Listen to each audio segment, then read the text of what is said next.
भाजपा की प्रदेश कार्य समिति में की बैठक। पार्टी के राष्ट्रीय अध्यक्ष जेपी नड्डा ने मध्य प्रदेश सरकार की जमकर तारीफ की। इसके बाद अब केंद्र सामाजिक न्याय और अधिकारिता मंत्री थावरचंद गहलोत ने भी प्रदेश की शिवराज सरकार की कार्यशैली की जमकर तारीफ करते हुए कहा कि अन्य राज्यों की तुलना में मध्य प्रदेश सरकार बहुत अच्छा काम कर रही है। उन्होंने ये भी बताया कि तीसरी लहर की आशंका को देखते हुए केंद्र और राज्य सरकार पूरी तैयारी में जुटी है। केंद्रीय मंत्री थावरचंद गहलोत दिल्ली से इंदौर पहुंचे। एयरपोर्ट पर मीडिया से चर्चा करते हुए थावरचंद गहलोत ने कहा कि अन्य राज्यों की तुलना में मध्य प्रदेश की शिवराज सरकार बहुत अच्छा काम कर रही है। प्रदेश सरकार ने कई क्षेत्रों में जबरदस्त काम किया है। कृषि उत्पादन के क्षेत्र में मध्य प्रदेश देश का अग्रणी राज्य है और हाल ही में कोरोना वैक्सीनेशन अभियान में भी प्रदेश ने रिकॉर्ड बनाया। इसके अलावा मंत्री गहलोत ने यह भी बताया कि डेल्टा वेरिएंट और तीसरी लहर के खतरे को देखते हुए केंद्र सरकार पर्याप्त कोशिश कर रही है और सभी राज्यों की सरकारों के साथ मिलकर तैयारियों में जुट गई है। इसके तहत लोगों को मुफ्त इलाज, दवाइयां और इंजेक्शन मिले, यह व्यवस्था भी की जा रही है। बता दें कि केंद्रीय मंत्री गहलोत मिसाबंदी रहे हैं और आज भाजपा द्वारा इमरजेंसी वाले समय को काला दिवस के रूप में मनाया जा रहा है। ऐसे में पार्टी नेता कार्यकर्ताओं ने एयरपोर्ट पर ही केंद्रीय मंत्री गहलोत का मीसाबंदी के रूप में स्वागत व सम्मान किया गया। आज ही के दिन 1975 में उस समय की देश की प्रधानमंत्री श्रीमती इंदिरा गांधी जी थी। 1974 में उनके चुनाव को इलाहाबाद हाई कोर्ट ने अवैध घोषित किया था। चाहिए तो ये था कि वो पद से त्यागपत्र देकर के, कांग्रेस का ही बहुमत था, किसी भी कांग्रेस के वरिष्ठ नेता को प्रधानमंत्री बना सकती थी, परंतु उन्होंने ऐसा नहीं किया और देश में आपातकाल लगा दिया। आपातकाल लगा करके कानून व्यवस्था को बाधित करने का काम किया, प्रजातंत्र को हानि पहुंचाने का काम किया और काला कानून सारे देश में लगाकर लाखों देशभक्तों को घरों से उठा करके जेलों में डाल दिया। उसमें भारतीय जनसंघ के, भारतीय मजदूर संघ के, राष्ट्रीय स्वयंसेवक संघ के और अन्य प्रकार की जो राजनीतिक पार्टियां थी जो कांग्रेस विरोधी थी, उनके नेताओं को और कार्यकर्ताओं को जेल में डाल दिया। आपातकाल के दौरान कानून में ऐसा संशोधन कर दिया कि लोकसभा का कार्यकाल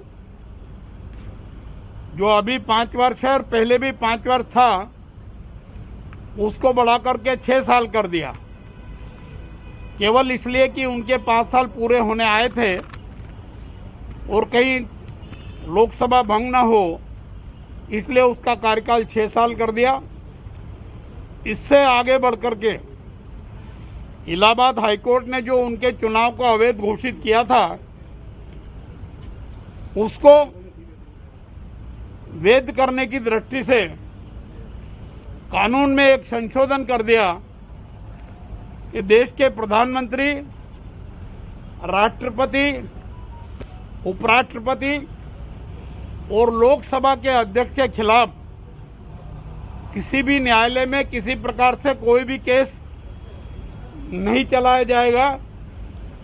और ये इलाहाबाद हाईकोर्ट ने जो फैसला दिया था, उस फैसले की तारीख के पहले वाली तारीख से लागू किया था। इस प्रकार सारे देश में कानून व्यवस्था को प्रभावित किया। ना अपील थी, ना वकील था, ना दलील थी। मीडिया को, समाचार पत्रों को सेंसरशिप लागू करके प्रतिबंधित करने का काम किया। किसी नेता का कोई वर्जन या कोई समाचार सरकार विरोधी नहीं दे सकते थे। इसी प्रकार से कोर्ट में जाकर के जो अन्याय हो रहा था लोगों के साथ, न्याय प्राप्ति की अपील भी नहीं कर सकते थे। ये कह सकते हैं कि सारे देश में वो काला कानून देश को पीछे धकेलने वाला था, प्रजातंत्र को नष्ट करने वाला था, कानूनी व्यवस्था को, जो दुनिया की श्रेष्ठतम कानून प्रणाली अपने देश में है, उसको ध्वस्त करने का काम किया था। धीरे धीरे आक्रोश बढ़ता गया और सारे देश में इसका विरोध दबी जबान से होने लगा। छुटपुट घटनाएं खुल कर के मैदान में आकर के भी होने लगी सरकार के खिलाफ। और एक दिन ऐसा आया 14 नवंबर 1975, सारे देश में देशभक्त लोगों ने, प्रजातंत्र के हितैषी लोगों ने, कानून का सम्मान करने वाले लोगों ने और आपातकाल के दौरान जो अन्याय अत्याचार हो रहे थे, जबरन नसबंदी आदि की अनेक घटनाएं हो रही थी, उसके खिलाफ प्रदर्शन किया गया। मैं भी 14 नवंबर 1975 में संघ का दायित्व था, भारतीय मजदूर संघ का दायित्व था। मेरे जिम्मे उस समय के उपराष्ट्रपति वीडी जत्ती उज्जैन आ रहे थे कार्तिक मेले का शुभारंभ करने के लिए। 14 नवंबर को ये काम दिया था मुझे कि उनके सामने कार्यकर्ता विरोध प्रदर्शन करें और नागदा में भी विरोध प्रदर्शन होना चाहिए। हमने 16 लोगों को तैयार किया और इस तैयारी की जानकारी नागदा पुलिस को लगी तो मुझे उसी दिन अरेस्ट किया था। मेरे साथ में एक युवा संघ के हमारे कार्यकर्ता जगदीश शर्मा, उनको भी अरेस्ट किया था। वीडी जत्ती जी जब उज्जैन कार्तिक मेले के शुभारंभ अवसर पर आए तो 11 लोगों ने उनकी गाड़ी के सामने कूद करके, पर्चे फेंक करके गाड़ी पे 3 नारे लगाए थे, काला कानून वापस लो, वीडी जत्ती वापस जाओ, बीसाबंदियों को रिहा करो। इस प्रकार की आंदोलनात्मक गतिविधियां सारे देश में सामने आने लगी। उसके बाद भी इंदिरा गांधी जी ने तानाशाही रवैया अपनाया और जब 6 साल पूरे होने आए, उन्होंने अपने ढंग से जानकारी एकत्रित की कि चुनावी माहौल कैसा है। उनको फीडबैक मिला कि चुनावी माहौल अच्छा है, कांग्रेस जीत जाएगी। चुनाव की घोषणा कर दी। देशभक्त नेता, भारतीय जनसंघ के नेता अटल बिहारी वाजपेयी जी, आडवाणी जी आदि सब जेलों में थे। जेलों में रह करके ये ऐसा वातावरण बनाने का काम हुआ कि सब अलग अलग चुनाव लड़ने की बजाय एक पार्टी बना करके चुनाव लड़े। सब ने जेल में रहते हुए और कुछ लोग बाहर आए, उन्होंने मिलकर के एक जनता पार्टी नाम की पार्टी बना ली। चुनाव हुए। चुनाव में कांग्रेस की करारी हार हुई, जनता पार्टी सरकार में आई। मोरारजी देसाई देश के प्रधानमंत्री बने और उनके कार्यकाल में ये जो इंदिरा गांधी जी ने आपातकाल के दौरान कानून बनाया था कि राष्ट्रपति, उपराष्ट्रपति, प्रधानमंत्री और लोकसभा अध्यक्ष के खिलाफ कहीं भी कोई केस नहीं चलेगा, उसको वापस किया। फिर लोकसभा की कार्यावधि 6 साल कर दी थी, उसको भी फिर से 5 साल किया। और जो जो उन्होंने गलत कानून बनाए थे उनको सबको फिर से बहाल करके देश में प्रजातंत्र को सुदृढ़ करने का काम किया। कानूनी प्रक्रिया को, देश के कानून को सम्मान देते हुए फिर से कानून को सुदृढ़ करने की दृष्टि से निर्णय लिए।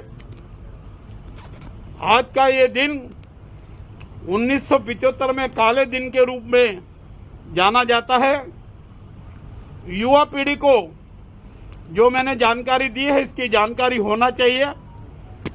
मैं आपसे अनुरोध करना चाहूँगा कि आपके अधिकारों को भी उस समय छीन लिया गया था, आप उसको ज़्यादा से ज़्यादा प्रचारित करने में सहयोग करें। धन्यवाद। निश्चित रूप से देश में भिन्न भिन्न राजनीतिक दलों की राज्यों में सरकार है। मध्य प्रदेश में शिवराज सिंह जी चौहान के नेतृत्व में चौथी बार सरकार चल रही है। एक नहीं अनेक मामलों में मध्य प्रदेश सरकार अन्य राज्यों की तुलना में नंबर 1 पर है। उन्होंने विशेष उदाहरण दिया, आदरणीय नड्डा जी ने, कृषि उत्पादन में पहले पंजाब और हरियाणा नंबर 1 हुआ करते थे। इस बार मध्य प्रदेश की सरकार नंबर 1 पर है। लगातार 4-5 बार से मध्य प्रदेश की सरकार को कृषि कर्मण पुरस्कार भी मिल रहा है।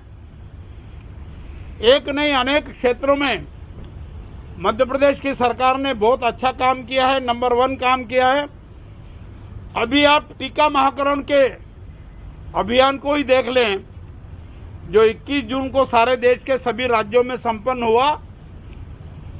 मध्य प्रदेश का जितना लक्ष्य था उससे लगभग दुगना 17,07,000 और कुछ लगभग 18 लाख टीकाकरण हुआ है। भारतीय जनता पार्टी के शुभचिंतक कार्यकर्ता जिस प्रकार से चुनाव में वोटिंग कराने के लिए लगते हैं, इस प्रकार से लगे, मेहनत करी सुबह से रात तक और ये रिकॉर्ड बनाया है। ये रिकॉर्ड विश्व रिकॉर्ड बना है, Guinness book of world record में भी दर्ज हुआ है। निश्चित रूप से शिवराज सिंह जी चौहान जब से मुख्यमंत्री बने हैं, मध्य प्रदेश का चहुमुखी विकास हो रहा है और मध्य प्रदेश अनेक मामलों में नंबर 1 पर है। धन्यवाद। वैसे कोरोना को लेकर जो नया डेल्टा वेरिएंट है, उसको लेकर प्रादेशिक कार्य समिति में चर्चा हुई है। इसको लेकर क्या तैयारियों के निर्देश दिए, क्योंकि पहले हमने काफ़ी सीख ली है, कई लोगों की जाने गई हैं, और डेल्टा वेरिएंट जिस तरीके से WHO ने बताया काफ़ी घातक है। इसको लेकर क्या तैयारियां हैं, इसको लेकर आगे किस तरीके से अभी फिलहाल प्रदेश स्तर पर बात हुई है? सारे देश में नरेंद्र मोदी जी के नेतृत्व में भारत सरकार और राज्य सरकारों के साथ मिलकर विचार विमर्श करके आने वाली महामारी से निपटने के लिए भी कार्य योजना बनी है। तीसरी लहर के विरोध में भी अनेक कार्य योजनाएं बनी है। डेल्टा नामक बीमारी पर भी विचार विमर्श हुआ है। अब ये बारीकी से अध्ययन करना कि ये बीमारी क्या है, कैसे ठीक होगी, कैसे होगी, इसका अध्ययन डॉक्टरों ने किया है, वैज्ञानिकों ने किया है, उसकी दवा भी खोजी है, इलाज भी जारी है। मैं ये कह सकता हूँ कि नरेंद्र मोदी जी के नेतृत्व में, शिवराज सिंह जी के नेतृत्व में मध्य प्रदेश में और देश में आने वाली जो भी महामारी है उससे तत्परता से निपटा जाएगा और भारत सरकार और राज्य सरकार की ओर से मुफ्त दवाई देने का, इलाज करवाने का या जो जो उपाय हो सकते हैं वो सब करने की कोशिश करेंगे।